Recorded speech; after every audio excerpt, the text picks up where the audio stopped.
The man accused of killing Charlie Kirk sitting down in a courtroom in person for the first time.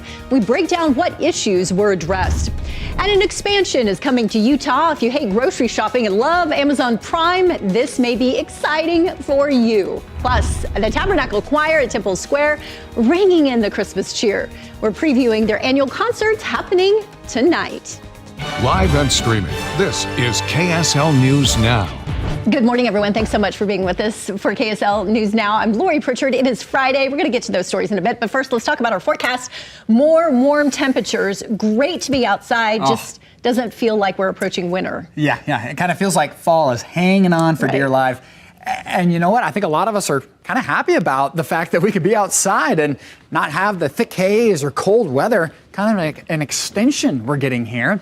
Now, for the weekend, we'll likely be near record levels yet again today, Saturday, and even Sunday. Now, it's going to be slightly cooler than what we've seen today, but still hovering those record level marks. Now, a potential pattern change does lie in the works as we work through late next week. Your temperatures right now, so we had record warmth yesterday. Today we cool rather sufficiently into the 30s and 20s across the Wasatch Front here, 30 in Fillmore. Into Moab, it's 30 degrees and a 26 in Vernal with a couple of clouds out there in Daggett County. I'm saying break out the golf clubs, folks. Get that tee time set. Your 7 to 8 a.m. temperature, upper 30s, could have a little frost on the grass for the morning golfers, but already by lunch hour, 52. This afternoon, we're going to head to the mid and upper 50s, flirting with records. So enjoy whatever you're doing today, Lori.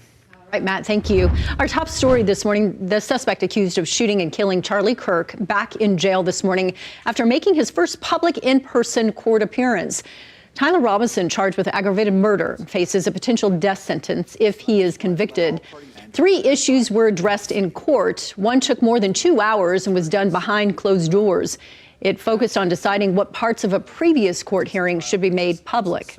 There were things that were discussed in the closed session that clearly could have been discussed in public. The reason that he closed it was that he wanted to go through line by line with the redactions that they had proposed. The judge says he'll rule on that by the end of the month, along with the second issue addressed, and that focused on the media's involvement in this case. And the judge did rule on the third issue by amending a previously issued gag order. The next hearing is set for January 16th. The Harriman man accused of killing 2 teenagers in a wrong-way crash also made his first court appearance. 21-year-old Jose Jimenez is accused of driving drunk when he slammed into a car on I-15 going the wrong way in Salt Lake. Just minutes before that crash, prosecutors say he assaulted a teenage girl. He's now being charged with 5 felonies. During the hearing, the judge issued a protective order and set another hearing for next Friday. Right now, Salt Lake City police are looking for whomever hit and killed a 62-year-old man last Tuesday at Redwood Road in North Temple. And this morning, we have new images from police of that suspect's vehicle. The family of the man who was killed now hoping these new photos can bring that person to justice. To the person that did this, please come forward. To the public, please help us find this guy that killed our brother, please.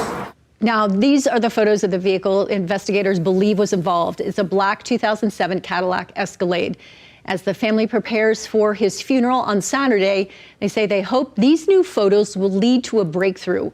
If you know anything, please contact Salt Lake City Police. A deaf Utah man is suing the federal government, saying he was assaulted by ICE agents in Taylorsville. 38-year-old Arturo Ruvel Caba says he was approached by immigration agents at the end of September when he was waiting for the bus. He says he doesn't understand the commands being shouted at him. He claims ICE agents pushed and pulled his arms and shoulders forcibly while he was reached for his wallet to find his identification. Court records show he was released after agents found his green card. He claims they violated his constitutional and disability rights. ICE has not responded to our partners' requests for comment. Salt Lake City Council is postponing a vote on buying license plate cameras. Right now, the city is set to receive a $250,000 grant for more cameras. But after concerned neighbors spoke against these cameras during this week's council meeting, city leaders decided to push that vote back a month. The neighbors say that they're worried about who will end up with the data these cameras collect. They cited potential cooperation with ICE as their main concern. Salt Lake City's police chief says the city isn't partnered with ICE, but it does share information with the department during specific investigations. We've got a health alert to tell you about from the Utah State health officials this morning who are asking everyone just to be extremely careful. We are now in the largest measles outbreak in 30 years. They tell us the highly contagious respiratory disease is spreading quickly across most of the state. Most were concentrated in the southern part of Utah a few months ago, but infectious disease doctors now say they're seeing more cases pop up in central and northern Utah. Right now, there are 115 confirmed cases, but doctors say they suspect there are more unreported ones. Health officials say the risk is low for those vaccinated against the virus, but are warning it is highly contagious if you've not received that vaccination. A new report published by the CDC suggesting children who received last season's updated COVID-19 vaccine had a, quote, substantially lower risk of being sent to the hospital for COVID. That report says the vaccine was 76% effective for healthy children 9 months to 4 years old and 56% effective for children ages 5 to 17. Researchers looked at nearly 100,000 cases from late August of 2024 to early September of this year. Now, new federal guidelines recommend only giving kids the vaccine on a case-by-case basis, but the American Academy of Pediatrics still recommends COVID-19 vaccinations for most young children. It is back to the drawing board for Utah State University after being denied full funding for a second time. The higher education school presented its new budget reinvestment plan. Now, earlier this year, lawmakers pulled funding from all public universities, telling them they had to reinvest in more profitable programs if they wanted their funding back. Well, USU is the only university yet to have a plan approved. Lawmakers say they're waiting on the results of an audit into the spending of the university's former president. A group of BYU students and professors are investigating the Great Salt Lake's groundwater for signs of harmful elements. The university's geology program is testing the lake shores for selenium. The element builds up from mining deposits, and the researchers are seeing if Utah's mines are leaking any of that into our largest lake. Selenium is a trace mineral that's essential for human and animal development. But scientists say too much of it can really hurt migratory birds by turning their shells brittle. All right, let's check in with Matt Johnson on this Friday morning to get a look at our forecast. Gorgeous shot behind you there. Oh, man, yeah. And, you know, that's kind of been the sight the last several sunrises and sunsets for the last 2 weeks. I wanted to show you the temperature we hit yesterday, 62 degrees. We tied a record from back in 1993, folks. Yeah, about 30 years ago. We hit 62, and we've tied it again in 2025. Here's a look at the jet stream, and you can see that's where the activity is. Rapid City to Billings, all the way up into Glacier National Park, picking up some snow showers. On the other side of that jet stream, we are quiet here across the state. Really, the nearest reach of that jet stream is just some high clouds in northeast Utah. That'll be it for today. I got a beautiful one, 58 in Salt Lake, 56 in Logan.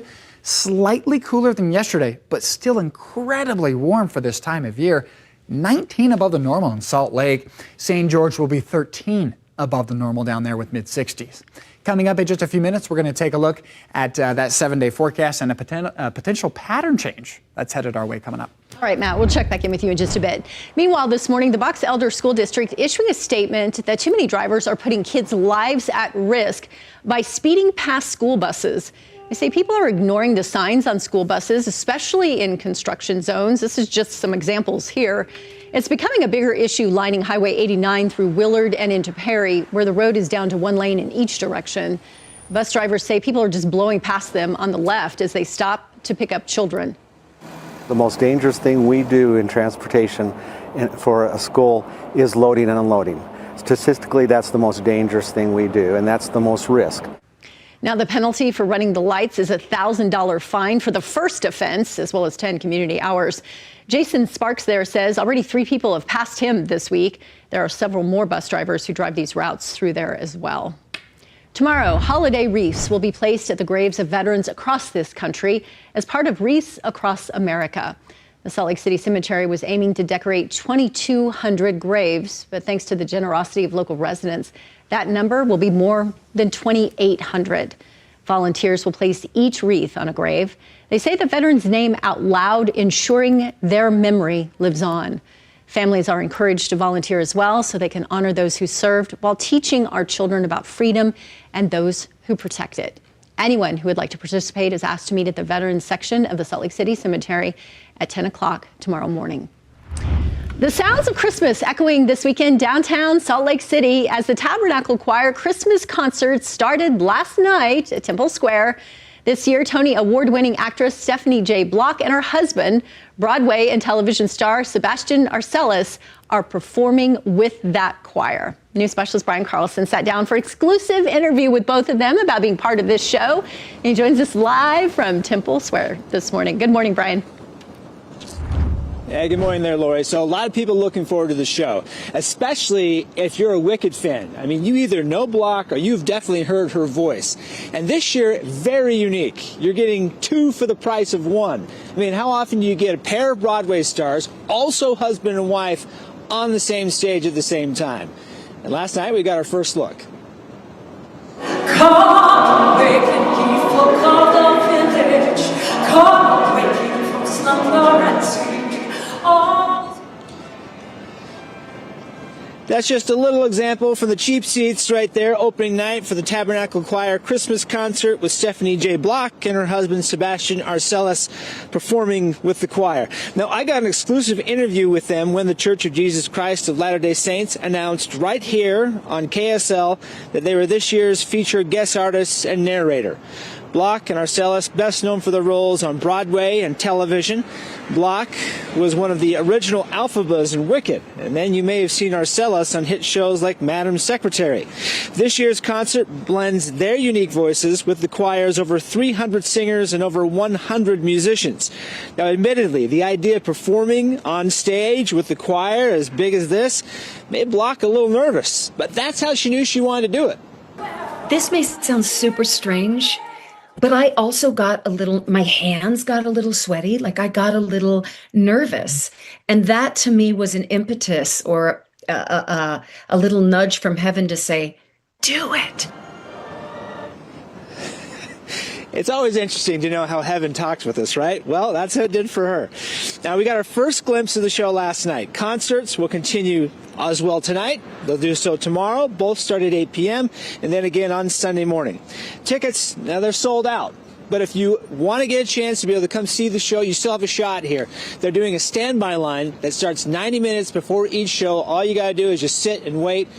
Odds are you'll be able to get in. Now, if you're one of those people who want to go see the show, you'll probably notice what I did talking with both of them.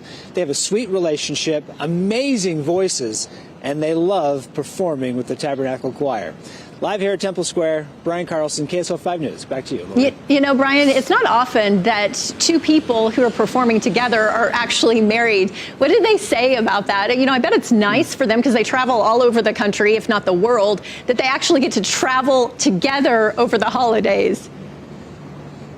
Yeah, well, that was one of their favorite parts about this, is they were telling me that the idea that they got to do this as a family even made it a bigger sell for them to be able to come here to Utah to do this. And then having that moment to be able to be with each other on stage, the chemistry there. I mean, it's just one of those things that, like, they have something unique. And I think a lot of people will pick up on that. Yeah, it's absolutely undeniable, of course, because the 2 of them are married. But I can't imagine standing on that stage as well with the Tabernacle Choir. Just unbelievable. Right. So, as you mentioned, there are standby tickets. I guess if you get in the standby line, some of you may actually get a shot at seeing them perform. So good luck. Thanks, Brian. The Tabernacle Choir and Orchestra at Temple Square is going back to its roots next summer. In June, they will return to the Hollywood Bowl in Los Angeles, marking 100 years since the choir's first performance at that venue. On July 28, 1926, about 15,000 people watched the choir perform. They did it again in 1941 and again in 1963. The performance will be free to attend thanks to a collaboration between the choir and O.C. Tanner Gift of Music. And you can help make sure every Utah child is warm this winter through the KSL's Quarters for Christmas campaign. 100% of the donations we receive go toward buying coats and gloves, shoes, and more for kids in need. You can give back by scanning that QR code right there on your screen or go to KSLTV.com. And a group focused on helping Utah's homeless population just got its biggest donation ever. The Larry and Gail Miller Family Foundation donated $10 million to shelter the homeless, which helps shelters across the state. Gail Miller, the chair of that foundation, says the solution to homelessness is not a problem that can be solved just by one organization. Needs service providers, government partners, volunteers, donors, faith communities, and neighbors all working together. It is our problem, not theirs. Officials say the money will help keep centers open, improve security, and continue maintenance for the buildings. All right, Matt Johnson, gorgeous temperatures out there.